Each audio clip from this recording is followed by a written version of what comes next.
오늘은 제11부 간증입니다. 제가 간증을 하는 것은 당장 일어나서 교회에서 간증하고 만민에게 전하고 땅끝까지 내 증이 되라, 이렇게 하나님께서 명령하셨기 때문에 지금 간증을 하는 거예요. 지난번 이어서 이제 간증을 합니다. 1988년 7월 2일 토요일입니다.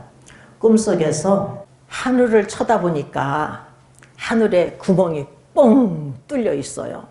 근데 거기서 빛이 발산되려면 이렇게 발산되거든요. 그런데 이 빛이 쫙 이렇게 비치는데 내 남편 온 전신을 비춰주는 거예요. 발끝까지 쫙 이렇게. 그런데 이분이 흰 골프 가방을 갖고 도망을 가는 거예요. 그래서 내가 돌아갑시다 하면서 뒤따라가고 있더라고요. 제가 성령의 충만을 받고 각 교회에서 간증할 때에 처음에 내 남편이 따라다녔어요.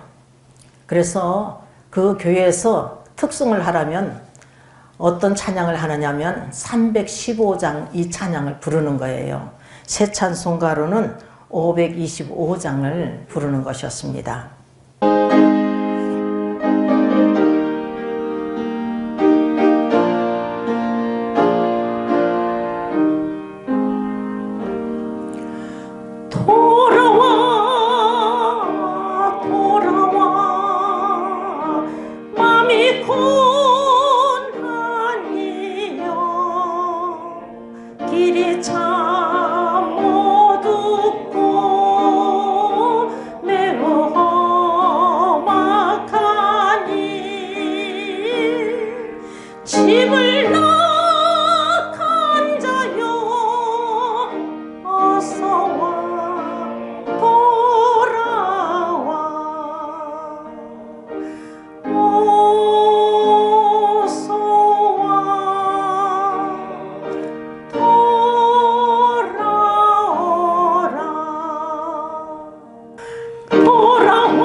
기다리고 계신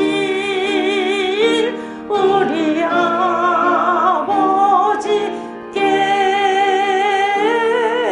집을 낙한 자여 어서와 돌아와.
Oh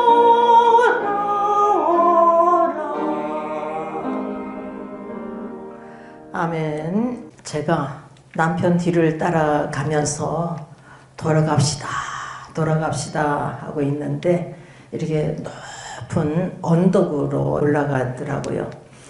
그 언덕 위에 긴 의자가 있었는데 거기에 앉아가지고 나를 발로 툭툭 이렇게 차면서 약을 올리는 거예요. 그래서 내가 멀리 서가지고 한심하다, 한심하다, 한심하다 하면서 내가 기도원으로 갈까? 기도원 너무 멀어. 집 근처 은혜의 장소로 가자 하고서 가다가 아직도 그 빛이 남아있을까? 그런데 그 빛이요, 그 장소에 그대로 있는 거예요. 그런데 갑자기 그 빛이 점점 우리가 걸어오듯이 점점 이렇게 다가오면서 나를 확 비춰주는 거예요. 그러니까 나도 내 남편과 같이 도망하는 거야. 이릴 가도 저릴 가도 이릴 가고 저릴 가도 빛 속에 갇혀서 빛이 이렇게 같이 이렇게 따라오는 거예요. 그러니까 하나님께서 내가 어딜 가든지 내가 너와 함께 하겠다.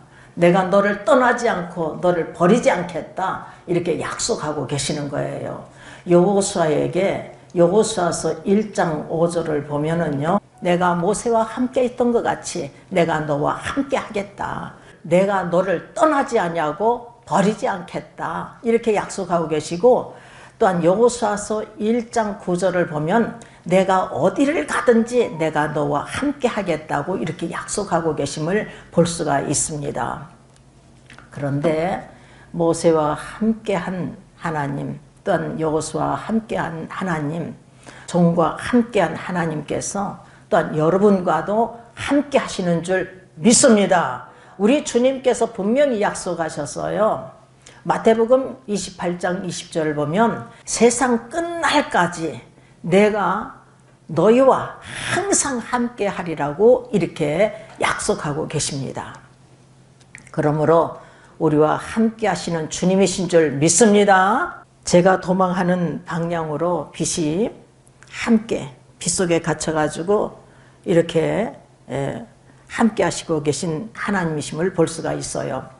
하나님께 이렇게 붙잡힌 바 되어서 나는 어쩔 수 없어. 나는 어쩔 수 없어. 하나님께 붙잡힌 바 되어서 어쩔 수 없어. 나는 하나님 뜻대로 살아야지 어쩔 수 없어. 이렇게 제가 고백을 하면서 빛을 이렇게 받고 있는데 내 동생이 현숙이가 바로 빛 밖에 있는 거예요. 나를 쳐다보고 있어요. 그래서 얼른 내 동생을 아기를 안듯이 탁 이렇게 안았어요. 그래가지고 같이 빛을 받았거든요.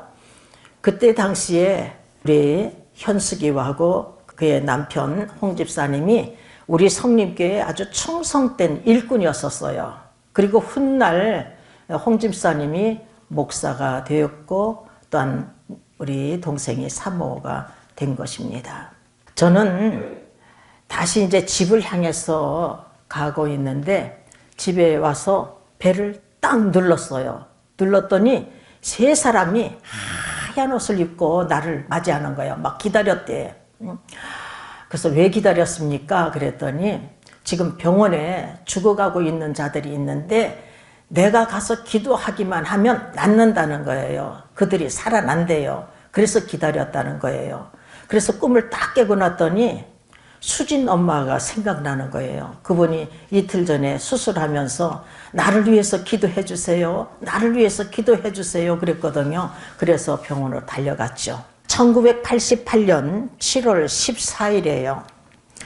우리 집에 살고 있는 두기고가 꿈을 꿨어요. 사모님, 사모님, 걔는 걔인데요. 얼굴은 사람이에요. 그런데 짖지도 못하고 말하지도 못해서 수상해가지고 제가 개꼬리를 꽉 잡아가지고 뽑았거든요. 꼬리가 붙잡혔어요. 꼬리가 붙잡혔어요. 이러는 거예요. 그래서 참 아주머니는 우습게도 꿈을 꿨네요. 제가 그랬더니 뻐릇탕 해가지고서는 그러더라고요. 왜냐하면 자기는 앞으로 하나님께서 역사할 것을 믿고 나한테 이렇게 말한 것인데 그래서 뻐릇탕 해가지고 이제 자기 아들 줄 도시락을 싸가지고 이제 갔다 왔어요. 갔다 왔더니 사모님, 사모님, 꼬리를 붙잡았어요. 꼬리를 붙잡았어요. 그러는 거예요. 그래서 무슨 일인가 했더니 그 아들이 성전에서 성경 책갈피 속에서 목사님 아내 사모님이 나를 비방하는 글을 쓴 것이 있더래요. 그래서 이제 사정해가지고 그 쪽지를 받아가 온 거예요. 사모님이 편지를 누구에게 하고 있느냐면은 학자님께 글을 올리는 것이었더라고요. 교회 생활에서 어려운 것은 교회를 세우신 김명숙 집사의 신앙의 형태랄까 하는 것이 저희와 거의 극과 극이 될 만큼 다른 것이기에 거기에서 생기는 여러 문제가 있어요. 그러니까 다른 문제도 아니고 신앙의 문제야. 신앙이 극과 극이래. 그러니까 한 사람은 성령 충만 받았는데 한 사람은 악령이 충만한 것 아니겠어요. 왜냐하면 우리는요 성령 충만 받지 못하면요 구원받기 전에는 어떠한 자냐 하면은 우리가 알지 못하는데 에베소 2장에서 보면은요 세상 권세 잡은 자의 사로잡힌 자예요. 악령에 사로잡힌 자라고 기록이 돼 있어요. 그 말씀을 제가 읽어드릴게요. 에베소 2장 1절서부터 읽어드리겠어요. 너희의 허물과 죄로 죽었던 너희를 살리셨도다. 그때에 그러니까 구원받기 전에 너희가 그 가운데서 행하여 이 세상 풍속을 쫓고 공중 권세 잡은 자를 따랐으니 곧 지금 불순종의 아들들 가운데서 역사하는 영이라 이렇게 증가하고 있어요. 그러니까 악한 영을 쫓아서 살아가요. 이거는 예외가 없어요. 저도 성령 충만 받기 전에 그런 자고 다 마찬가지예요. 참 인간적으로 생각하면요 정말 분통이 터질 일이지만 마음속은요 왜 이렇게 평안한지 마음이요 평안한 거 있죠. 사모님이 김명숙 집사를 비방했지만 육신의 아버지 나의 아버지는요 나를 인정했어요. 너는 온유한 자라고 인정했어요. 그러니까 하나님께서 육신의 아버지 나의 아버지에게 온유한 자라고 인정했습니다. 얼마 전에 내 동생 현숙이 집에 갔어요. 그랬더니 우리 부모님이 아주 둘이서 막 대판 싸우는 거예요. 그래서 제가 아버지는 이러쿵저러쿵 어머니는 이러쿵저러쿵 아니 딸 자식에게 훈계를 받아서야 되겠습니까? 부모님이 딸 자식에게 훈계를 하셔야죠 하고서 제가 이렇게 말씀을 드렸거든요. 그런데 우리 아버지가 정색을 하면서 야 나는 야단 맞았구나 이렇게 생각을 했어요. 정색을 하면서 뭐라고 하시냐면 너는 참 온유한 자다 이러시는 거예요. 그래서 내가 깜짝 놀란 거예요. 내가 온유한 자로 생각해 본 적이 없거든요. 아버지 내가 뭐가 온유한 자예요? 나는 지금도 이렇게 불의를 보면 참지를 못하는데요. 그래 너는 어렸을 때부터 불의를 보면 참지 못했어. 그러나 너는 참 온유한 자다. 하지만 너희의 지금까지의 생활은 대꼬챙이처럼 꼿꼿하게 살아왔어. 항상 보면 가정을 화평케 하려 하고 모든 것을 화평을 이루려고 애쓰는 자다. 너는 참 온유한 자다. 너는 참 온유한 자다. 우리 아버지가요 이렇게 말씀을 하시는 거예요. 저희 아버지는 성경 말씀도 모르는데 성경 말씀을 하고 계시는 거예요. 예수님께서 말씀하시기를 마태복음 5장 9절에서 보면 화평케 하는 자는 복이 있나니 저희가 하나님의 아들이라 일컬음을 받을 것이며 이렇게 말씀하고 계셔요. 그러니까 제가요 성령을 받았기 때문에 하나님의 자녀잖아요. 그러니까 화평케 하는 자죠. 그런데 온유한 자에 대해서는 나에게는 전혀 어울리지 않는 말씀이라고 이렇게 생각을 했어요. 아버지의 칭찬의 말씀 온유한 자에 대해서는 저 자신을 돌아보면서 과분한 말씀 같았던 것입니다. 그 다음 날 하나님께서 온유한 자에 대해서 어떠한 자가 온유한 자인가를 가르쳐 주셨어요. 민수기 12장 1절에서 3절을 보면은 모세가 구수 여자를 취했어요. 그랬더니 모세의 누나 미리암과 모세의 형 아론이 비방하기 시작하는 거예요. 근데 이때 비방은 영적인 대적을 하는 것이었습니다. 모세와만 하나님 말씀하셨느냐? 우리와는 하나님 말씀하지 아니하셨느냐? 이러는 거예요. 누가 들으셨어요? 하나님께서 들으셨어요. 여호와께서 이 말을 들으셨더라. 이 사람 모세는 온유함이 지면에 모든 사람보다 승하더라. 이 세상에서 모세가 가장 온유한 자리예요. 이 말씀을 읽는 순간에 내 육신의 아버지께서 너는 참 온유한 자다. 항상 보면 가정을 화평케 하려고 하고 모든 것을 화평을 이루려고 애쓰는 자다. 너는 참 온유한 자다. 이 말씀이 딱 떠오르는데 저희 가슴이 그냥 벌렁벌렁 하는 거예요. 왜냐? 하나님께서 저희 육신의 아버지의 입을 통해서 너는 참 온유한 자다. 너는 참 온유한 자라고 이렇게 말씀한 것으로 제가 깨달았거든요. 모세가 어떻게 해서 온유한 자인가 하면은 하나님께서 기뻐하지 않는 일, 불의한 것을 보고 기뻐하지 않고 하나님의 진노로 차갑게, 하나님의 진노가 자기에게 임하여서 차갑게 냉정하게 행하였던 자인 것입니다. 그래서 출애굽기 32장을 보면은 모세가 시내산에서 40일 동안 금식하면서 하나님과 영적 교제를 나누면서 십계명 돌판을 받을 때예요. 이때에 모세가 더디 내려옴을 보고 이스라엘 백성들이 찾아간 거예요. 찾아가서 일어나라. 우리를 인도할 신을 우리를 위하여 만들라. 이 모세 곧 우리를 애굽 땅에서 인도하여 낸 사람은 어찌 되었는지 알지 못함이니라. 이러는 거예요. 이때 아론이 야 개소리하지 마. 너희들 말이야. 지금 먹고 있는 게 뭐야? 만나잖아. 하늘에서 하나님께서 내려주는 만나를 먹고 있잖아. 이 광야에서 무엇을 먹고 살겠어?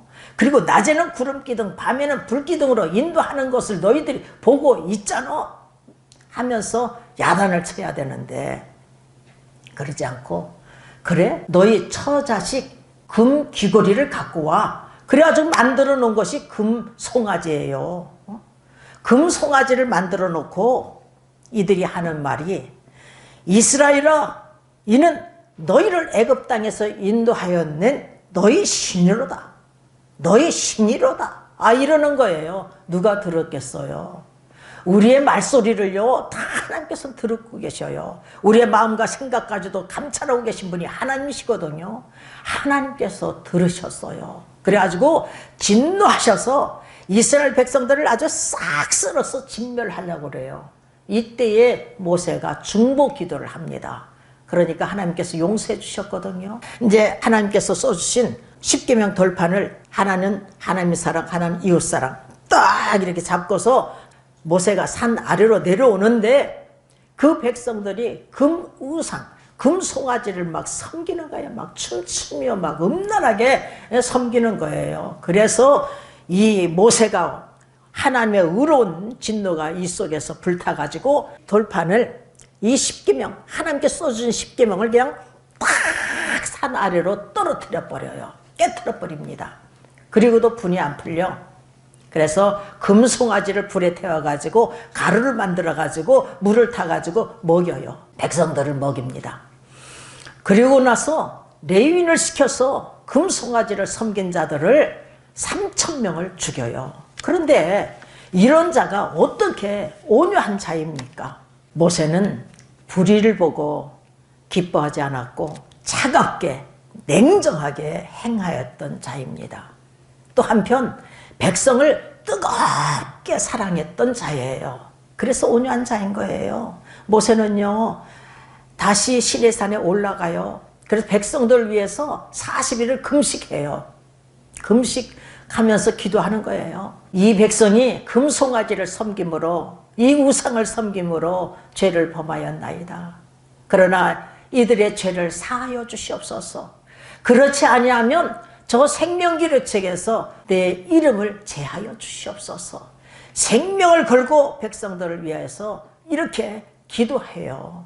이처럼 생명을 걸고 백성들을 사랑하였기 때문에 온유한 자인 것입니다. 예수님께서 라오디게아 교회의 사자에게 무엇이라고 책망하고 계시냐면요, 요한계시록 3장 15절에서 16절을 보면 내가 내 행위를 아노니 내가 차지도 아니하고 더웁지도 아니하도다. 내가 차든지 더웁든지 하기를 원하노라. 내가 이같이 미지근하여 더웁지도 아니하고 차지도 아니하니 내 입에서 너를 토하여 내치리라. 이렇게 말씀하고 있어요.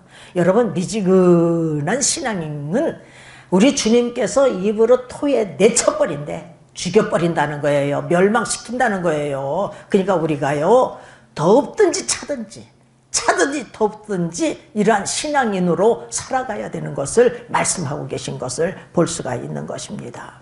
여러분의 신앙이 이렇게 차든지 덥든지 하기를 하나님께서 간절히 원하고 계신다는 것을 명심하시길 바랍니다. 우리는 모세의 신앙을 본받아야 될 줄 믿습니다. 모세는 하나님 영광을 가리는 일, 불의를 보면 기뻐하지 않고 그냥 차갑게 냉정히 대했던 자예요. 그러나 백성들을 또한 뜨겁게 사랑했던 자인 것입니다.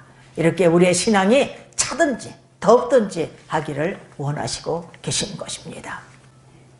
여러분, 예수님도 보십시오. 마태복음 11장 29절을 보면 나는 마음이 온유하고 겸손하니 이렇게 증가하고 계십니다. 예수님은 하나님의 영광을 가리는 일, 하나님의 뜻에 어긋나는 일, 불의를 행하는 일을 보시고 아주 냉정히 차갑게 대하셨습니다.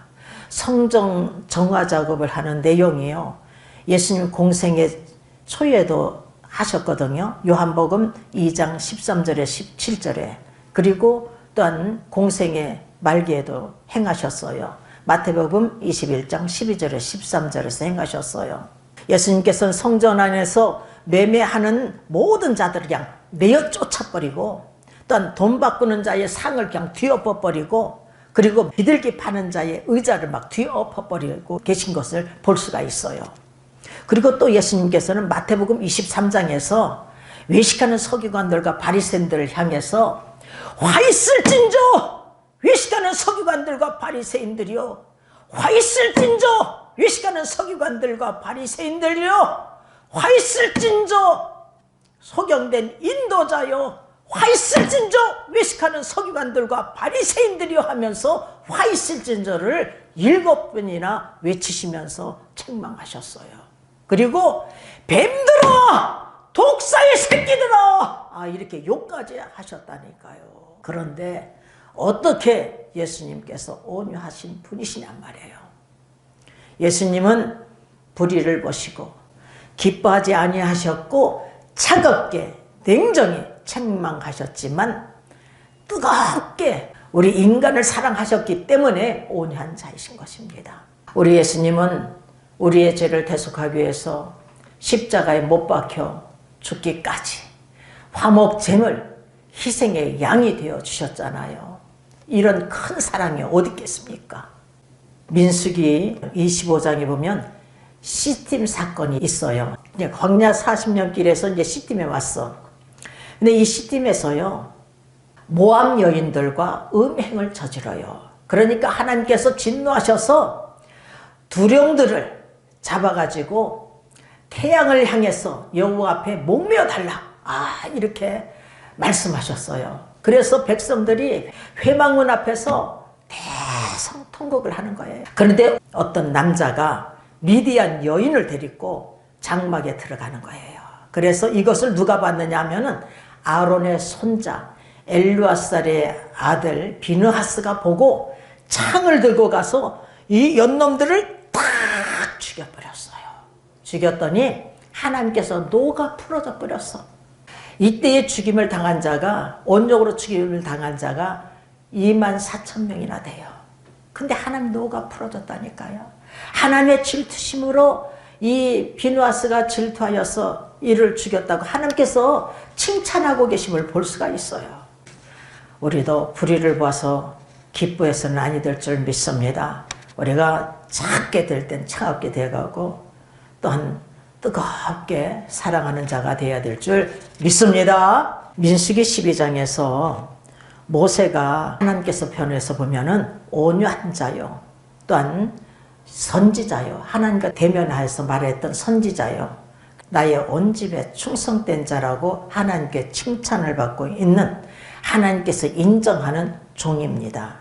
그런데 하나님의 종 모세를 비방함으로 말미암아 모세의 누나 미리암이 문둥병에 걸렸어요. 이때에 모세의 형 아론이 모세에게 찾아와서 민수기 12장 11절을 보면 슬프다. 내 주여, 우리가 우매한 일을 하여 죄를 얻었으니 청컨대 그 허물을 우리에게 돌리지 마소서 하는 거예요. 그랬더니 모세가 여호와께 부르짖어 간구해요. 하나님이여, 원컨대 그를 고쳐 주옵소서 하니까 미리암이 고침받아요. 그런데 사모님께서 김명숙 집사를 비방했잖아요. 근데 이 사모님이 병들었어. 그래서 병원에 입원을 했어요. 근데 조 목사님이 절 보고 집사님 사모를 위해서 기도해 주세요. 그래가지고 병원에 가서요 사모님을 위해서 기도했거든요.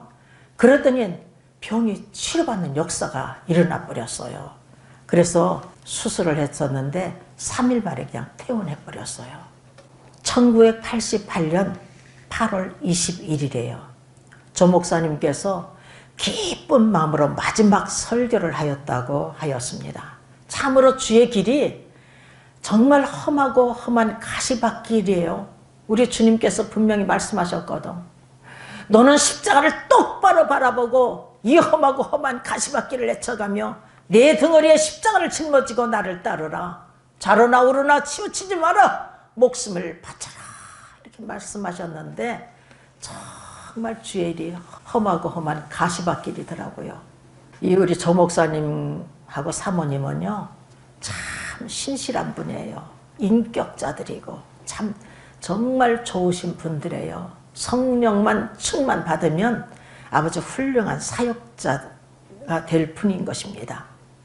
이제 세 번째 성림교회 담임은 양 목사님이셔요. 참으로 무서운 주의 종을 만났어요. 제가 장태혁 전도사님이 이 양 목사님을 모시고 왔어요. 근데 아직 담임도 되지 못했는데 저한테 일찍 새벽에 전화가 온 거예요. 그래서 내 남편은 주섬스 옷을 입고 막 뛰쳐나가 버리고 이제 양 목사님 오셨어요. 어쩐 일이세요? 그랬더니 집사님, 이 성전 건물을 하나님께 바쳤다면서요? 네, 하나님께 바쳤어요. 그러면 권리증을 나한테 주세요. 이러는 거예요. 권리증을 줄 수가 없어요. 하나님께서 저에게 말씀하시기를 너는 권리증을 꼭 갖고 있어라. 네 것이 내 것이고 내 것이 네 것이니까 너는 권리증을 꼭 갖고 있어라. 그랬어요. 저는요 권리증을 줄 수 없어요. 곤란한데 곤란해도 할 수 없어요. 하나님 명령에 제가 순종해야 돼요. 근데 그날 설교가 하나님께서 1억을 달라면 1억을 주시지 않겠습니까? 하면서 막 박력 있게 설교를 막 해요. 그런데 내가 도저히 그런 분하고는 일할 수가 없더라고요. 그래서 전도사님하고 일하세요. 이 성전은 하나님 것이니까 마음껏 쓰세요. 저는 할 수가 없어요. 그런데 하나님께서요 저를 책망하시는 거예요. 너는 십자가를 똑바로 바라보고 이 험하고 험한 가시밭길을 헤쳐가며 내 등에 십자가를 짊어지고 나를 따르라 하지 않았느냐? 어찌하여 십자가를 벗어버리려고 하느냐? 하시면서 책망하시니까 떠날 수도 없더라고요. 어느 날 꿈속에서 8살 먹은 동생이 천국 갔다 그랬잖아요. 우리 연호가 저를 찾아왔어요. 누나 하면서 손을 꼭 잡는 거예요. 그래가지고 나를 이끌고 안방으로 들어가서 누나 기도합시다 하고서 둘이서 막 통성으로 하나님께 간절히 막 기도를 했어요. 그리고 나서 내 동생이 누나 하면서, 그러니까 하나님께서 내 동생 모양으로 천사를 보낸 거예요. 내 동생이 나를 이끌고 문간방 앞에까지 데려가는 거예요. 그래서 내가 문을 쫙 열었잖아요. 그랬더니 거기에 긴 상이 있는데 상 앞에 사자 한 마리가, 살찌고 큰 사자 한 마리가 앉아 있는 거예요. 근데 하늘에서 하나님께서 말씀하시기를 양아무개 목사다 하시는 거예요. 그래서 제가 놀라가지고 문을 팍 닫았는데 화면이 또 딱 바뀌었어. 우리 성전을 보여주시는 거예요. 성도들이 있는 곳에는 환한데, 이 강대상이 있는 데는 캄캄해요. 근데 불빛이, 요만한 불빛이 두 개가 나를 막 째려봐. 그래서 나도 이렇게 째려봤더니 그 빛이 뭐냐면은 양 목사님 눈동자예요. 그런데 또 어느 날 하나님께서 꿈으로 역사하셨는데, 꿈속에서 장미꽃 나무를 보여주시는데요. 이 장미꽃이 활짝 꽃이 막 폈어. 나무가 웬만큼 크더라고. 근데 장미꽃이 활짝 다 폈는데, 아주 그냥 꽃하고 그 뿌리채 완전히 말라 비틀어져 버렸어요. 뿌리채 말라 비틀어졌다니까. 그런데 하나님께서 말씀하시는데 양아무개 목사다 라고 말씀하셨어요. 아니, 조 목사님은 뿌리 밑둥에서 딱 잘랐기 때문에 기회가 있잖아요. 살아있잖아요. 그런데 이분은 완전히 죽었어. 그러니까 살았으나 죽은 인생이야. 영벌에 처할 자고 지옥불에 던짐을 받을 자인 것을 하나님께서 보여주신 거예요. 그리고 저들의 그 악한 행위, 양 목사님이 데리고 온 자들의 악한 행위를 또 보여주시는 거예요. 한 집사님은 큰 가마솥인데, 새까만 가마솥에다가 막 불을 떼는데, 한 권사님은 큰 도마에다가 물고기를 막 놓고서는 난도질을 막 치는 거야. 난도질을 하는 거야. 그래가지고 큰 가마솥에다 막 집어넣어. 이 물고기는요, 예수님을 뜻하고 물고기는 성도들을 뜻하는 거예요. 그리고 양 목사님이 이 재정을 누가 받느냐 하면은 제 친구 김숙희 성도가 재정을 보고 있었거든요. 근데 그 재정을 뺏어가지고 자기가 데려온 권사님한테 맡기는 거예요. 그래가지고 떠날 때 어떻게 떠나느냐. 이거 전부 가져가려는 거, 절대 이건 가져갈 수가 없습니다. 내가 그랬어요. 이건 피눈물 나는 거였더래요. 그랬더니 아무도 없는데 청년이 전화가 왔어. 집사님 지금 지금 짐을 싸고 있어요. 그래, 놔두고 다 갖고 가라고. 놔둬. 정말 악한 사람이기 때문에 더 이상 일을 할 수가 없어. 그래가지고서는 자기가 와서 이 마이크 200만 원이나 뭔가 이렇게 줬다고 하던가 그래.